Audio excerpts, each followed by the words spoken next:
Breaking news, Shakib ভক্তদের জন্য আজকে হলো ঈদের দিন। কারণ সাকিব আল হাসান বোলিং পরীক্ষা পাশ করেছেন। তার সাথে আরেকটা নতুন খবর যুক্ত হতে যাচ্ছে। সাকিব আল হাসান ফিরবেন আবার জাতীয় দলে। রাজাকে দেখা যাবে আবার নিজের ডেরায়।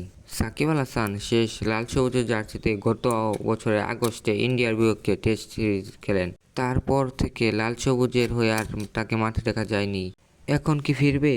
রাজা কি আবার ফিরবে নিজের ডেরায়? সে বিষয় নিয়ে রয়েছে অনেক জল্পনা কল্পনা। না, সাকিব খেলবে ফ্র্যাঞ্চাইজি লিগেই।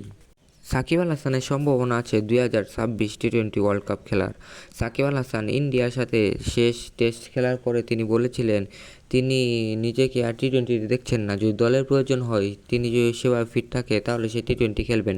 কিন্তু 2025 চ্যাম্পিয়ন্স ট্রফি সাকিব চেয়েছিলেন নিজেকে ওডিআই থেকে বিদায় দিতে, কিন্তু বোলিং করতে না পারায় সাকিব আল হাসানকে নেওয়া হয়নি চ্যাম্পিয়ন্স ট্রফিতে। কিন্তু সেই সাকিব তো আবার ফিরে এসেছে।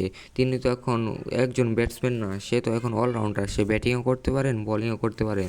তাহলে কি 2026 বিশ্বকাপে সাকিবকে দেখা যাবে? সাকিব তো খেলতে পারে 2027 বিশ্বকাপেও। 2027 বিশ্বকাপ যখন অনুষ্ঠিত হবে তখন সাকিবের বয়স হবে 40।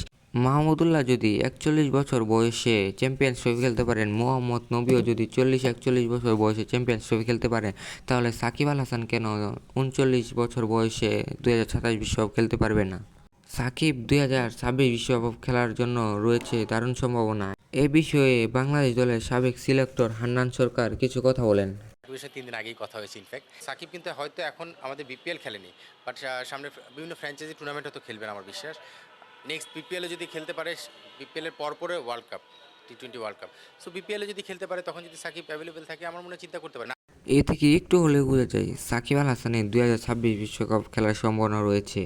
যদি রাজনৈতিক কোনো বাধা বিপত্তি না থাকে তাহলে হয়তো সাকিব আল হাসান 2026 বিশ্বকাপ খেলতে পারেন 2027 ওডিআই বিশ্বকাপও। ধন্যবাদ সকলকে পুরোটুকু দেখার জন্য।